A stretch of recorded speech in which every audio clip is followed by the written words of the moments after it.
Erev Tov. Dory mentioned the book that I wrote, Category 7. Actually, by the way, the book in Hebrew is already out, about Chazara Bli Tshuva. These were attempts to try to understand Israeli polarization. Why is Israeli society divided? And with some dose of naivete, I thought that if we can understand what divides Israel, and why Israel is so divided and so polarized, we're so polarized that we are politically paralyzed, and we're entering our third elections, maybe we could help somehow to cure Israeli polarization between right and left, and dati'im and chilonim. But I've been thinking about this for a few months, and I came to the conclusion that I got it all wrong. And I'm not thinking about this issue the right way. Because it seems that polarization is not exclusively an Israeli problem. It's not like in America everything seems so quiet lately. And it's not like our British friends, it's so smooth there in Brexit land. So there is a research done by Jonathan Haidt, and I want to introduce it. It's over. I'll be moving. You can hear me? But can I hear me like this? Project your voice, you're fine. What? We're okay? You know what? I think I'm gonna do this. Ma? Okay. So now we good? Okay. So Jonathan Haidt presents a very interesting research, which I want to show. In 1995, Americans were asked to identify themselves politically. Are you right-wing, left-wing, conservative, liberal, democratic, republican? And after they identified themselves politically, they were presented with a set of worldviews, which are worldviews of the other side of the aisle. About gay marriage, and about taxation, about national security. And here's a question. How many right-wingers could say that they identify with at least 20% of the opinions of the left? You have a guess? In 1995, how many right-wingers could identify with at least 20% of the opinions, of the views of the left? Roughly 35%. People that identified as leftists could see the light with a part of the idea of the right, roughly 30% of them. 20 years later, 2015, this research repeats itself. Today, 2015, how many right-wingers could say, that opinion of the left, that's true. I find that right. I'm a right-winger, but I do see the light in some of the opinions of the left. Or how many left-wingers identify themselves as lefties and still could see the light of some of the opinions in the right? How many? What's the percentage today? Less than 10%. Something happened in 20 years. Now I want to present another research. I read this in an interesting book by an Israeli. What? No, this was also this research the next research is American, but I read this in a book by a scholar called Shapira Kod Samui. And this is in 1994. Americans are asked to identify themselves, whether you're right-wing, left-wing, okay, great. Now tell us, how do you feel towards the other side? Let's say you're a leftist. What do you feel emotionally towards right-wingers? Now let's say 100 is I'm head over heels in love with them. And 0 is I absolutely despise them. And 50 is comme ci, comme ça. Parv. So in 1994, what was the temperature of the emotions of right-wingers towards left-wingers and left-wingers towards right-wingers? What was the temperature? 45, which means somewhere over here. In 1994, right-wingers didn't love left-wingers, but they didn't hate them. They were mediocre minus. 20 years later, the same question is asked. Today, how do right-wingers in the US feel towards left-wingers? What's the average temperature? 8.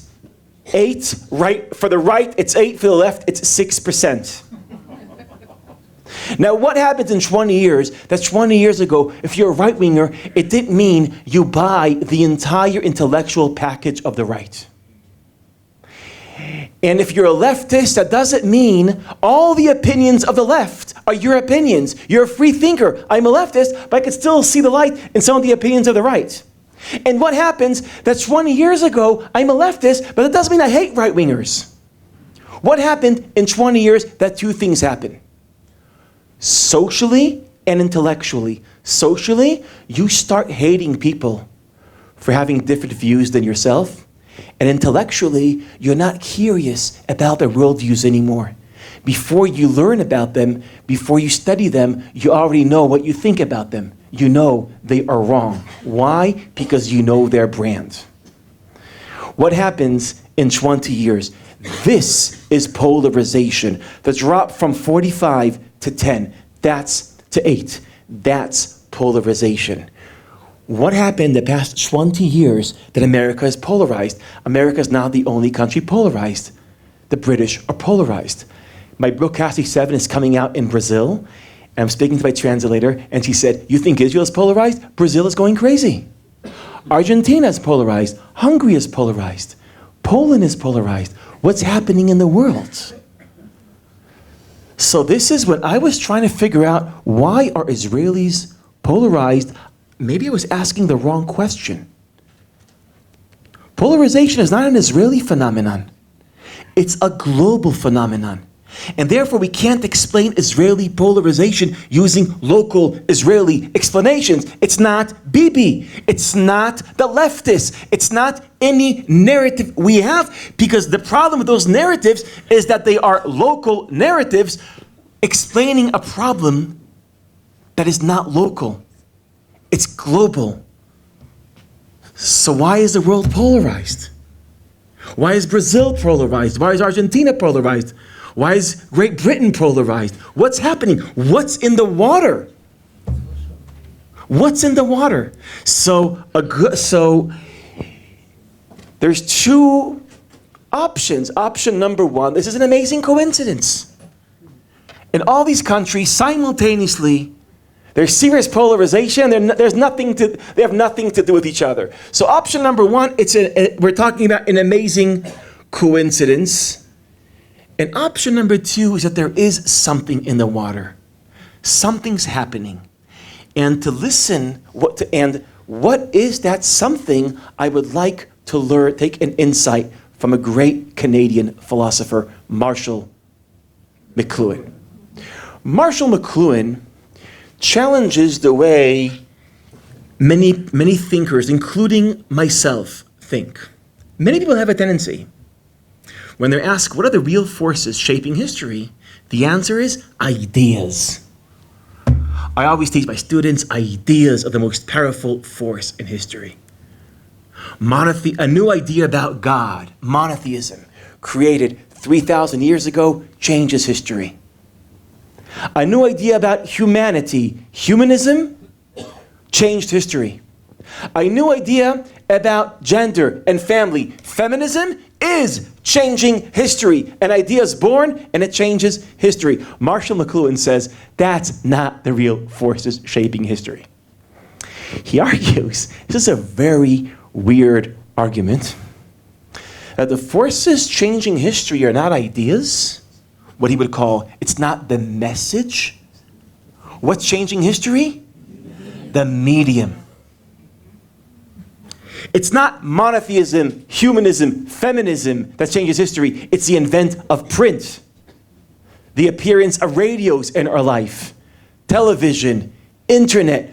Those are the moments that change history. Not when a new idea is born, but when a new medium is born. Now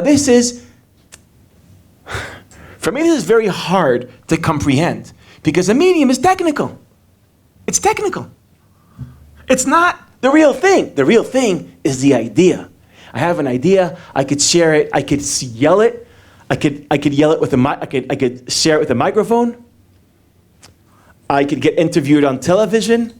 I could write a post on Facebook. I could write an op-ed in the newspaper. I could say something in the radio. The idea is what's important. The medium is technical. It's neutral. What's important is the message, not the medium. But McLuhan argues that it's the other way around. The way he put it in his famous book, which is called The Medium is the Message. And by the way, when that book came out, there was a typo. This is the worst thing that could happen to you when you come out with a book. There was a typo. And the typo, it said, the medium is the massage. And some people thought, that's interesting. That makes sense. That's a massage. But it was a... So his argument is that medium is never neutral. The medium is not the neutral instrument you use to share the message. The medium always changes and shapes the message. Now, maybe that insight of Marshall McLuhan is helpful here. Because the only thing Brazil, America, Argentina, Poland, Hungary, Israel, England have in common, we don't have the same politicians, we don't have the same ideas. The only thing we have in common is there's a new medium in the world. And if McLuhan is right, maybe that's our cue. Maybe what's changing the world is not racism, liberalism, all these theories. It's not ideas. It's not people, Trump, Bibi. Maybe it's not about ideas. It's not about personas. Maybe it's about something that we didn't think about. Maybe it's about a new medium that's changing politics, changing everything. So now that we've listened to Marshall McLuhan, and maybe McLuhan's insight can guide us to understand polarization, we have to ask, how is it that a conversation immigrates to a new space, to cyberspace, and then in that space, the conversation is collapsing? What does it mean when a conversation collapses? When a disagreement is not functioning anymore. What is a functioning disagreement? This is how it looks like.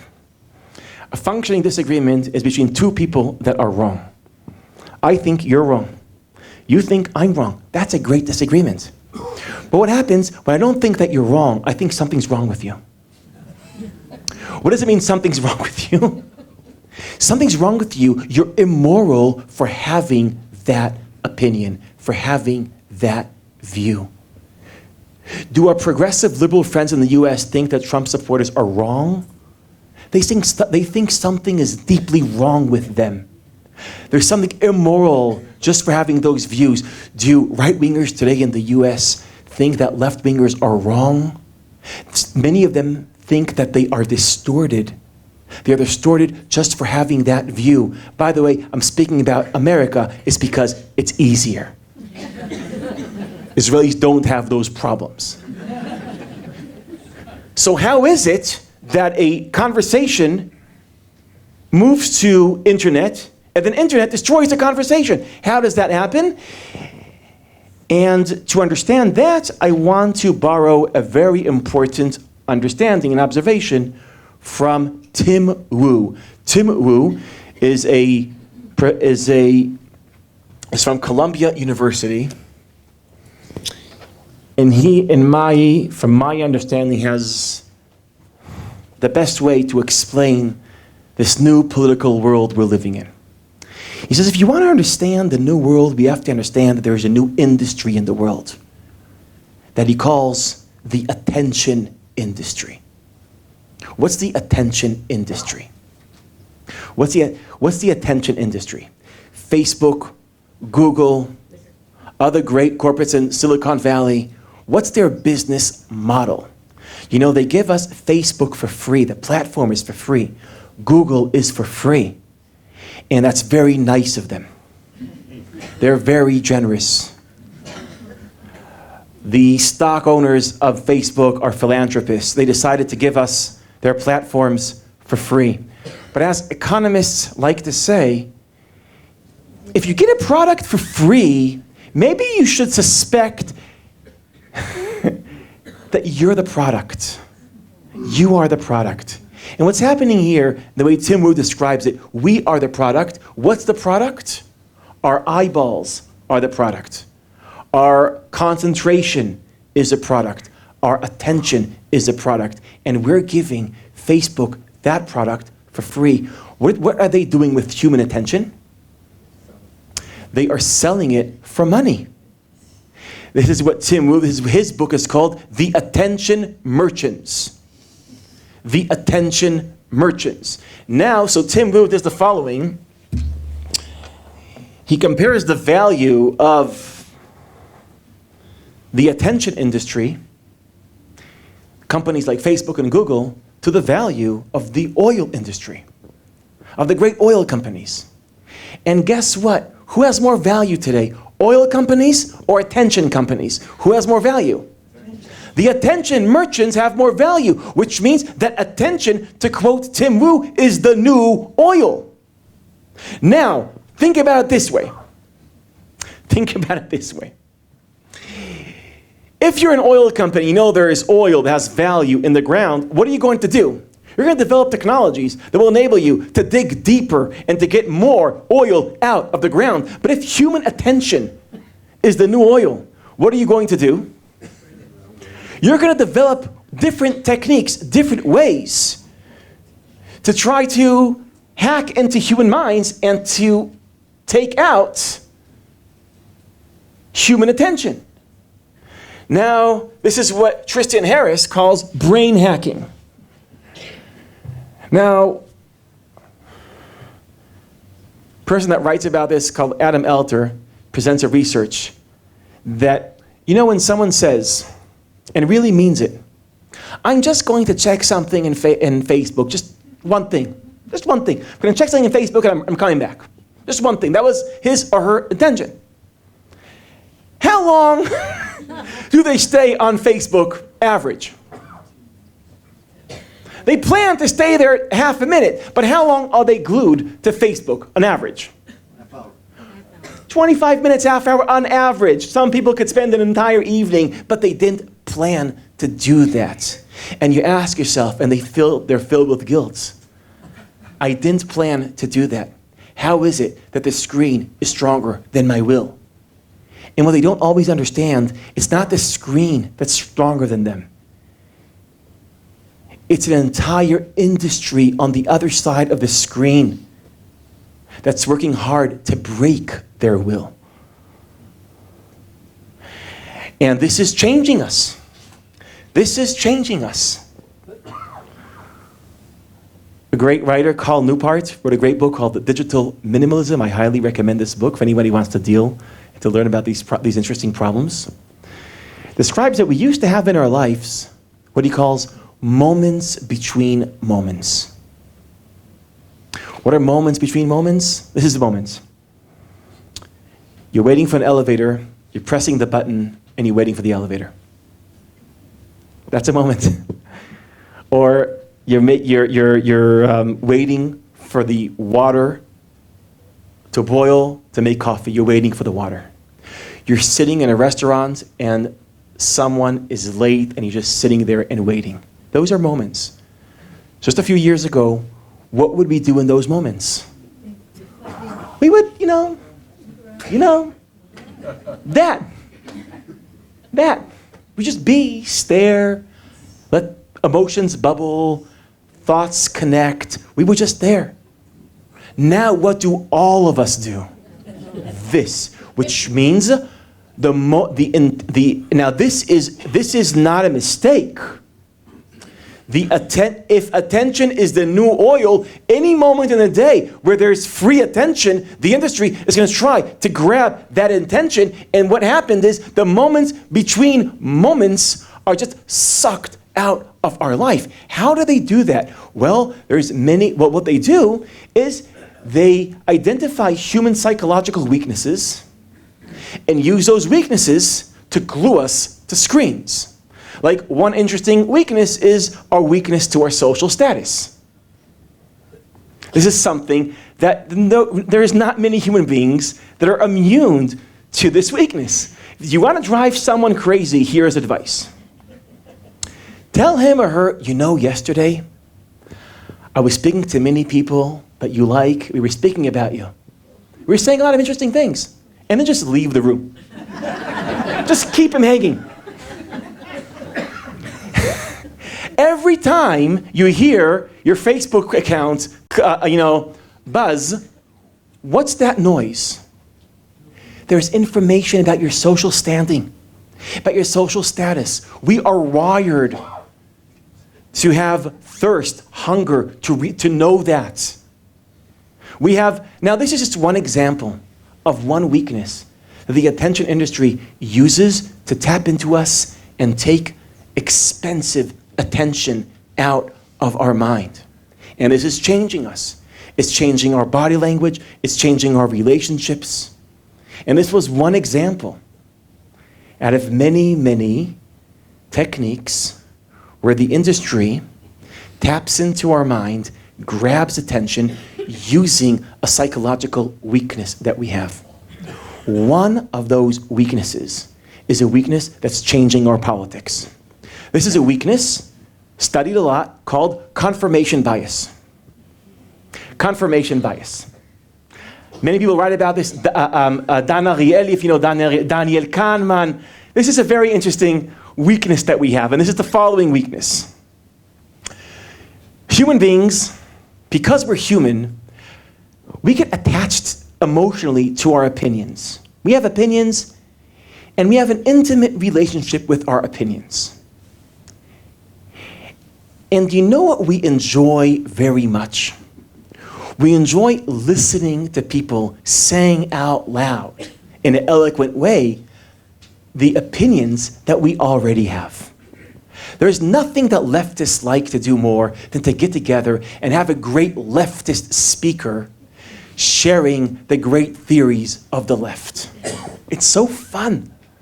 Right-wingers love watching YouTube clips mocking left-wingers. It's so fun. We love our opinions and we love hearing our opinions. By the way, do you know what we don't enjoy doing? We don't enjoy, viscerally, we don't enjoy listening to ideas that are challenging our ideas. Neurologically speaking, we don't enjoy that. This is confirmation bias, and it's natural, and almost all of us have this problem. We love our opinions for the same reason we love our children. Why? Because they're ours. Now, confirmation bias, which is there's a lot of research proving confirmation bias. Now let's think for one minute how social media works. So over here, this is your Facebook feed, okay? Now, at any given moment, there's many, many posts that are trying to enter your feed. This is prime real estate. Entering your feed is an attempt of so many people to enter your attention. So Naftali Bennett writes a post, and he's trying to get here. And your friends from high school is writing a post, trying to get here. And your ex-girlfriend is trying. Everybody is trying to get, somebody's in a family vacation, he took a photo and look at me, and everybody's trying, but there's a traffic jam. Out of all the posts that want to enter your feed, how many will actually enter your news feed? Who's the doorman? Who creates a selection? That post is out, that post is in. Who's the doorman? The doorman is the algorithm. Now, I don't really know what an algorithm is. I just know it's an algorithm. It's an algorithm, yeah. And believe me, I tried to understand, but what the algorithm does, there's only one criteria that interests the algorithm. And what's that? It's not what post has more truth to it. No. It's not which post is more ethical. No. There's only one criteria, and it's not truth, it's not beauty, it's not ethics. There's only one criteria. Remember the business model of the attention industry. There's only one question this algorithm is asking itself. Out of all these posts, what post will draw your attention? That's the only question. Now, how will it know what post will draw your attention? We are something else that this algorithm does. It studies us. And it knows what we think, it knows what we feel, it knows what we prefer. It studies us. Shoshana Zuboff from Harvard wrote a book called Surveillance Capitalism, and she argues that these algorithms know about us more than CIA, FBI, KGB, and all the surveillance organizations in the world together. So they know who you are, and they see all these posts, and how do they decide what post will you see? Well, there's only one thing that's interesting. What post will draw your attention? And since the algorithms know about confirmation bias, so what are the posts that are going to enter your feed, your news feed? Yes, the opinions that you more or less already have. So you'll get videos that reflect your opinions and interesting posts that articulate your opinions. Somebody told me once that the definition of a genius is a person that says what I already think just better than myself. That's great. We love hearing articulations of ideas that we already have. And so our Facebook feed gets our opinions, which turns your Facebook feed into the ultimate newspaper. It's the daily me. You get to hear yourself again and again and again. Now, what happens to people that are 2.5, 3.5, 4.5 hours a day in front of their feed, listening to different versions of opinions they already have, repetitively, again and again and again? What happens? Which takes me to the psychology of brainwashing. What's the most important principle of brainwashing? This we know from Lenin. Ever since Lenin, anybody tries to brainwash, we know this. What's the most important principle of brainwashing? Repetition. Why is repetition so powerful? It's because, as Daniel Kahneman explains, the feeling that something is right just feels right. That intuition of certainty. Well, Kahneman says that intuition of certainty is very similar to another feeling, that something is familiar. And Kahneman argues many times we confuse the two. When something feels right, it just feels familiar. And that confusion is what brainwashing manipulates. It takes an idea, repeats it again and again and again, thousands of times. After a few months, it will just be obvious that it's true. Why is it true? It's so radically familiar. It's just obvious. It's the truth. We confuse something being very familiar with being very true. And that's how brainwashing works. Now, what happens on Facebook? And there's a great insight of Eli Fraser. He's the first person to capture this and articulate this. What happens on Facebook? On Facebook, we're brainwashed.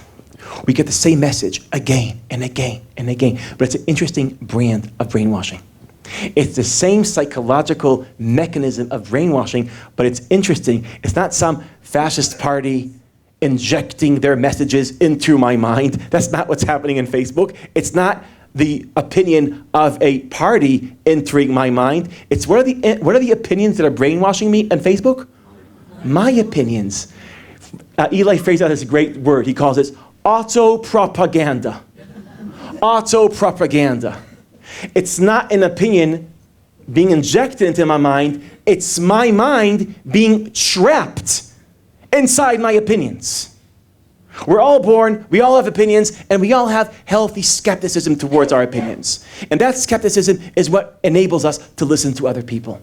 Life on Facebook burns that skepticism. It makes very certain people. Now, this is the phenomenon that Eli Fraser calls life in the filter bubble, when you get yourself back to you again and again and again. Now, here's a question. This is one person. You see this person?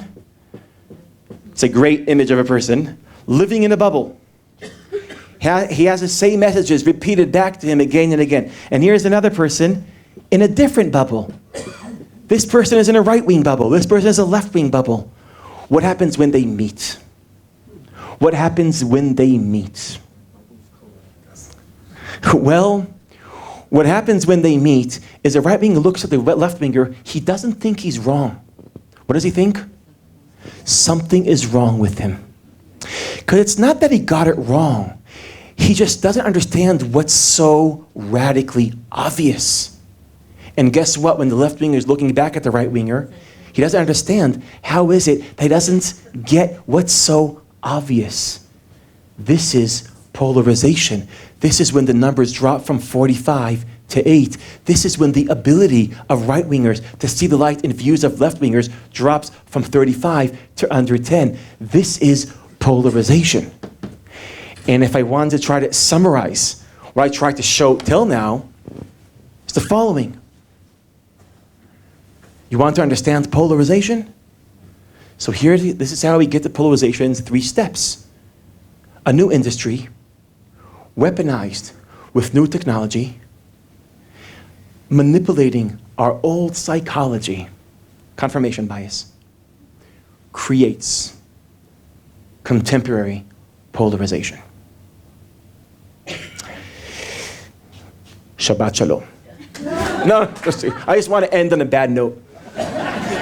And we're polarized and we hate each other. And so that was, now what I want to do, it's not over, I'm just getting started. I hope you're not, if you got to leave, you can, So what I'd like to do now, I think this description was a good description. I mean, I think I did a good job.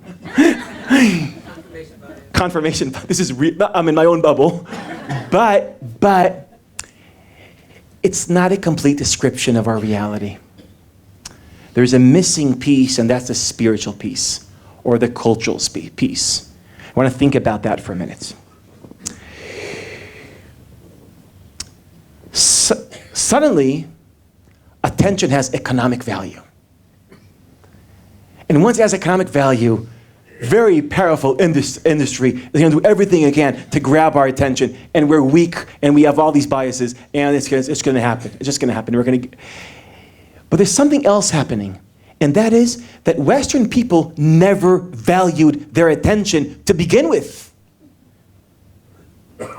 Human attention has no cultural value in Western civilization. Capitalism is based on the idea that we're always future-oriented, and we use our attention to focus and to get the job done and to overcome challenges and to pave the way for the real thing. The real thing is always in the future. By the way, when you'll get to the future, you won't be in the future, because when you'll get to the future, what will you be thinking about? The future. In Western civilization, attention never had its own value. It was always a means to an end. It was never an end. It never had any cultural or spiritual value. That as opposed to a different tradition. What traditions think that attention, human attention, paying attention, being aware, being present, is not a means to an end? Buddhism. Now this is I think Buddhism is a very good example. I heard about it a year ago, a great lecture on YouTube by a person called Mark Epstein. And he writes about mindfulness meditation, and he talks about mindfulness meditation, and I love listening to him because he's very, very Jewish.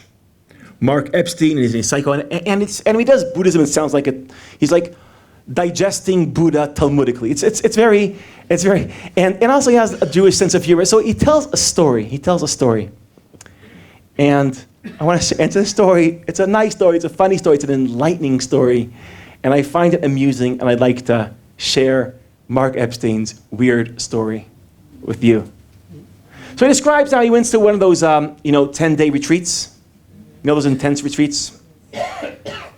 Has anybody here done it besides Jay? Anybody down here a 10-day retreat? What? Okay, so good. So you shouldn't. It just sounds painful, right, Jay? Listen, Exactly.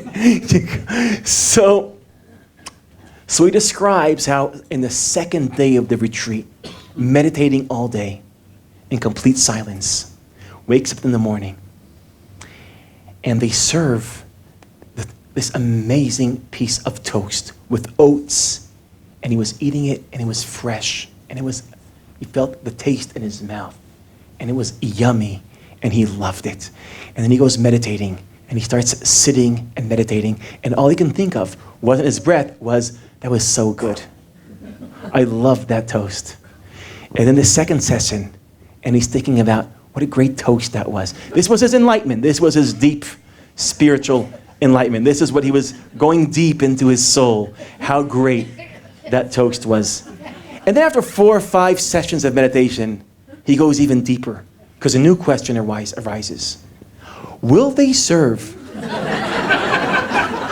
that toast for dinner? See, this is why you should go for a retreat, because these deep existential insights. Well, so will they serve it for dinner? And that's the main thing that's on his mind through meditation. And then he stands in line, and guess what? They're serving the toast. And he's thrilled, and he takes the toast, and he puts it on his plate, and he puts butter on it, and he looks at it, and he closes his eyes, and he eats mindfully. And he wasn't present all day, but he's finally present.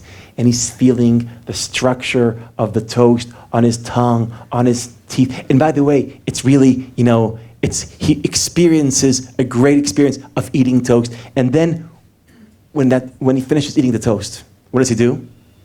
Goes get seconds.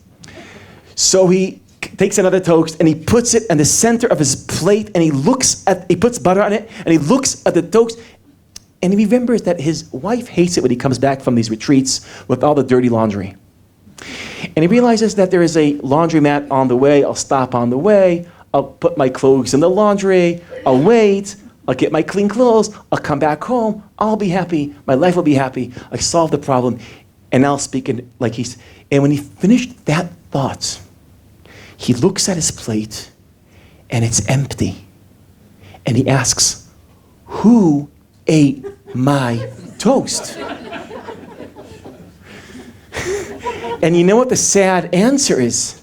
Who ate the toast? He did. And then he says, I wasn't there when I ate it. And this is I know, we're laughing, but the reason why I remember this story is because of his next move of this story. After he asks, where did my toast go? I wasn't there when I ate it. He asks, where did my life go? I was never there when it happened. The life happens. Now this is, you see, where we put this got me thinking. A few years ago, I met with Jay Pomerantz. Can I embarrass you? Keep going. Okay, so, and I asked him, and he told me he starts meditating. And then he said to me, Micha, how old are you? I was 40 then. He said, Micha, I'm going to say to you something now, and you're not going to believe me. You're going to put your head down, you're going to lift it, and you're 65. And my problem was, I believed him. And that's echoing what Mark Epstein would said. That life happens, and you're not there when it happens. You see, for Western civilization, attention is something that we use for the real thing. But the Buddha teaches that our attention is not something we use. It is the real thing. Our attention is not something that's added to our life. Our attention is our life. That's where we live. Now, which takes me back to Tim Wu and the whole attention industry. And this is the observation I want to share with you. The core of our problem is the following problem. Whereas there is an asymmetry between the economic value of attention and the cultural value of attention. Suddenly, attention has a lot of economic value, but has no cultural value.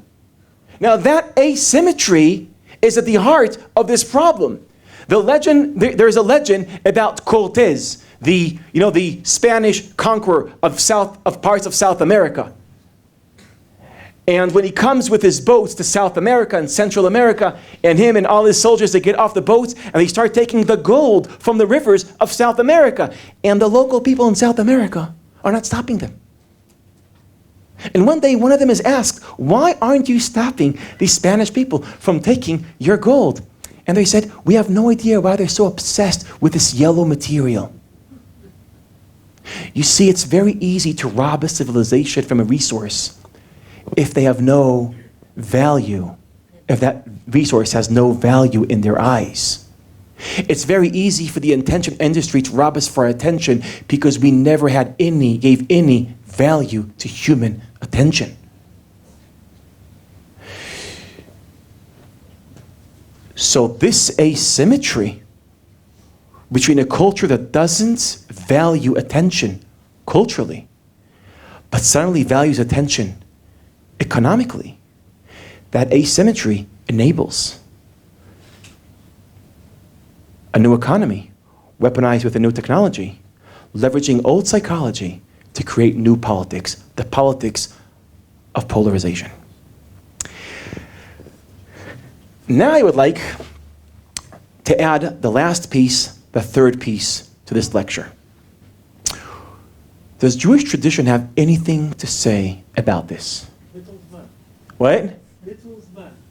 Bitul Zman. Yes, that's right. Study Torah. Don't pay attention to anything else. So I want to discuss in a very direct way the issue of polarization.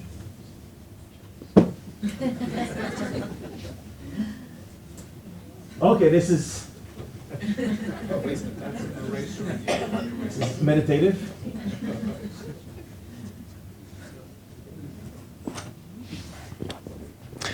I want to make a gesture to the Babylonian Talmud. Many Jews this past Sunday have finished Daf Yomi and read the entire, all the Shas, all the Babylonian Shas. I wasn't one of them, but I still get to speak about the Talmud, if that's okay with you. What's the structure of the Talmud, the basic structure of the Talmud? So the Talmud is created from two different texts. What are the texts that together contain the Talmud? The Mishnah and the Gemara. Let's start with the Mishnah. So, this is the Mishnah, okay? Now, what's the Mishnah? Mishnah is anyone who ever read any Mishnah saw that it's always a disagreement. Hillel thinks one thing, Shammai thinks the other thing. That's the Mishnah. Rabbi Akiva has one opinion, Rabbi Ishmael has a different opinion. That's the Mishnah. What's the Mishnah? It's a recording of a disagreement. Now that's a little bit weird. Why is it weird? Because the Mishnah was canonized. It was canonized, which means this is canon. This has, what does it mean that it's our canon? What? It's unchanged, and within that culture that's its canon, it has authority. Which means you could criticize anything using the Mishnah. Like you say, what you said is against the Mishnah. But you can't criticize the Mishnah. It has authority. Now, as Moshe Halbertal observed, around the same time that we canonized the Mishnah, not exactly the same time, but around the same time, the Romans also canonized their laws. But you open the Roman law, you don't see disagreements regarding the law. What do you see? The law. Now, obviously, Roman scholars had disagreements, but when they canonized, they erased the disagreements and canonized the law. The Jews erased the law and canonized the disagreement, the machloket. So there is something very bizarre in the structure of the Mishnah of the almost oxymoron of the canonization of a disagreement. Why is it almost an oxymoron? Because what does disagreement do to authority? It always undermines authority. When my daughter Avital asks her mom, my wife, "Mommy, what time is bedtime?" And she says with authority, 8 o'clock. And then she comes up to me. And she says, "Daddy, what time is bedtime?" And she, by the way, she doesn't say that, she just asked.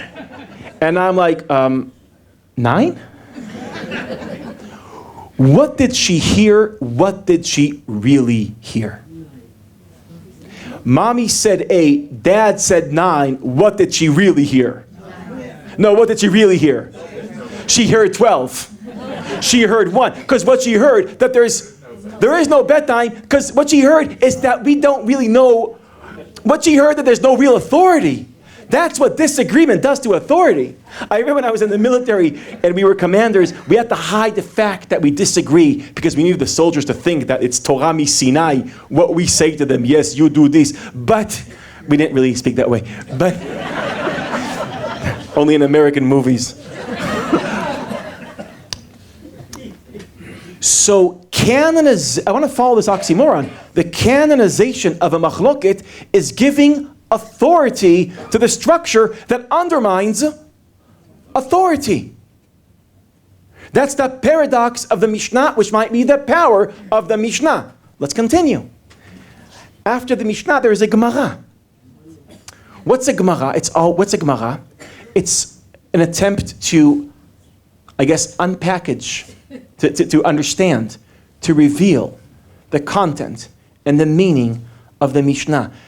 But how does the Gemara explain the Mishnah? What's the Gemara? It's always one thing. What is it? It's a machloket. Which means the Gemara is a machloket about a machloket. That's what it is. It's a machloket about a machloket. I'm moving forward a little bit. Now you can know the Tosfot is also a machloket about the machloket, about the machloket. Amos Oz said once, had a great observation, that Catholic tradition, there's faith, there's a credo, there's a set of beliefs that moves from generation to generation to generation. Jewish tradition, it's a machloket that goes through generations. So, if you want to join the Catholic religion, what do you have to do? You have to believe in what they believe. But if Judaism is an ongoing argument, how do you join an argument? Let's say I disagree with Jewish tradition. What just happened to me? I just joined Jewish tradition. The irony and the paradox is that if Jewish tradition is a multi-generational argument, you join an argument by disagreeing with it, by rejecting. So this was, by the way, last time I heard Amos Oz speak, I just remember now, was right over here.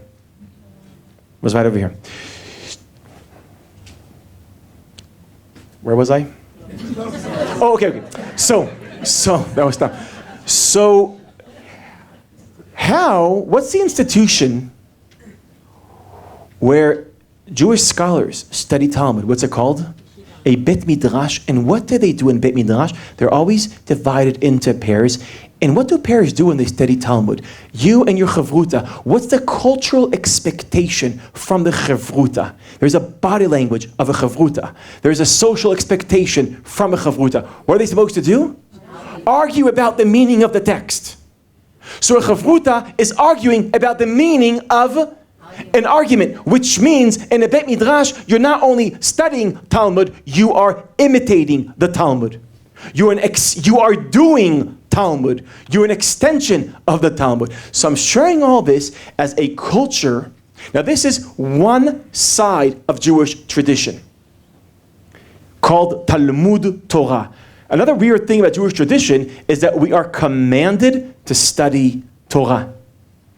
We're commanded to study Torah. But when we say we're commanded to study Torah, Jewish tradition, it almost always used to mean one thing. When we're commanded to study Torah, it's not the Tanakh. What's Limud Torah?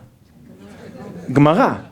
You would think we're commanded to study God's words. No, we're commanded to study Jews arguing about the meaning of God's words. Now, I want to put this together. The mitzvat Talmud Torah, which is always implemented through studying of Talmud, which means studying and arguments, that's one side of Jewish tradition. But it's not the only side of Jewish tradition. There is another side to Jewish tradition, and that is we're expected to obey the law, to obey the halacha. Those are two sides of Jewish tradition. There is an intellectual side and a practical side. Intellectually, we're expected to study Talmud. Practically, we're expected to obey the law. Now let's put these two pieces together. If we put these two pieces together, it means that Jewish tradition expects us to study opinions that we're not allowed to live by. You following me? We're supposed to study Hillel and Shammai and then live according to Hillel and not according to Shammai. We're expected to learn Abaye and Rava, and then most cases, who do you live by? Halacha kemi? Kerava in most cases, and not Abaye. You're supposed to know Abaye, not live by Abaye, which means the Talmud is building a life with shtekomot. I say shtekomot? Does that metaphor work in English? No? It's not. Okay. What? Two level. I'm thinking about a building with 2 floors. Okay, one is intellectual. Intellectually, your intellectual world is wider than your practical world. That would be like a progressive liberal that is an activist supporting Elizabeth Warren, giving money to the Democratic Party, activist on, working hard, promoting progressive causes, but reads books written by smart Republicans, listens to talks on YouTube by interesting conservatives, listens to podcasts by the right-wing philosophy and podcasts. That would be the equivalent. Practically, that person is a leftist, but his intellectual world transcends his own opinions. Being a right-winger, practically, but being curious about all sides and including the world of the left in your intellectual world, that is the Talmudic model. That's what happens when you combine halacha and Talmud Torah. Halachically, you obey. Your halachic world is narrow. Your intellectual world is wide. Now, I just want to notice something. The Jewish expectation is to have an intellectual world that is wider than your practical world. What do algorithms do to us? They shrink the size of our curiosity. They shrink the size of our intellectual world to the size of our practical world.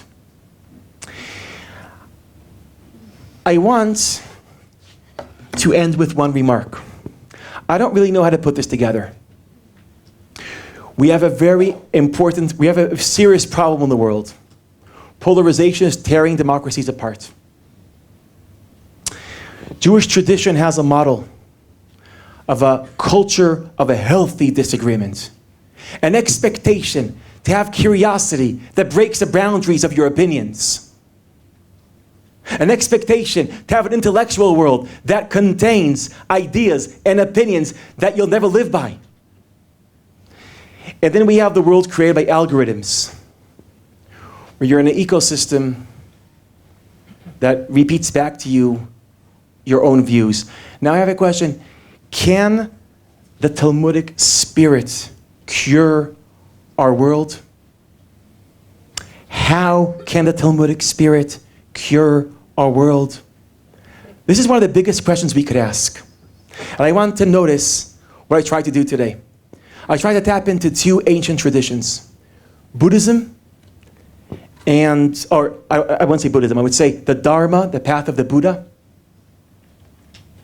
And to live a life where you're trying at least to put your attention where you are. And the Talmudic tradition, The Buddhists understand something very deep, the power of silence.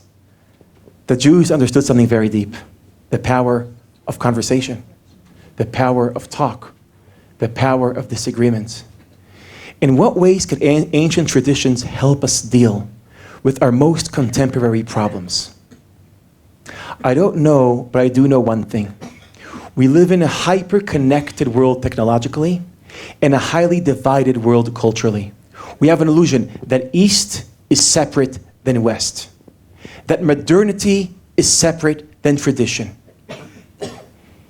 And my argument, and with this I'll leave you, that the only way to deal with a world that's connected technologically is to connect our worlds culturally, to connect East and West, modernity in tradition. Because only when we connect our worlds culturally will we be able to deal with a world that's very connected technologically. Thank you very much.